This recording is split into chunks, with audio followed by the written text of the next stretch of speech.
In the first phase of our exercise program, you're going to hear a lot of spinal movements and spinal cues. So we wanted to take some time just to go over that and teach you guys a little bit more about that before jumping into the exercises. We wanted to focus on flexion and extension as well as the pelvic tilt. So for starters, flexion and extension is the rounding and the arching of the spine as a whole.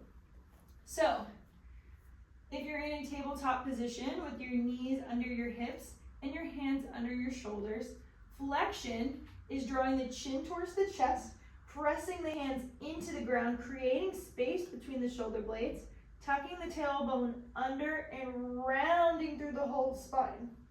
This is flexion. Extension is the opposite. So you want to lift the head up towards the sky, drop the chest between the shoulders, let the belly sink towards the ground, and then send the sit bones up towards the sky. This arching movement is extension. Now, the pelvic tilt is just that flexion and extension in the low back. So our pelvis is what changes the flexion and extension in the low back.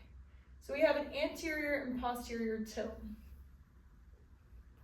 So keeping our upper body in that neutral setting, we're going to move just our low back. So arching and rounding. Arching and rounding.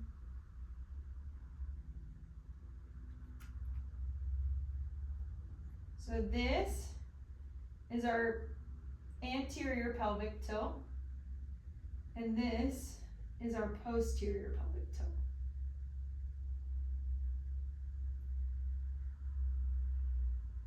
So I want you to take some time and really get familiar of what flexion feels like in your body, what extension feels like in your body,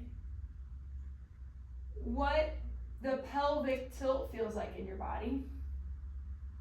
Because these are going to be movements that you're going to see progress throughout the program, and we want to make sure that you have a really good solid base to work with.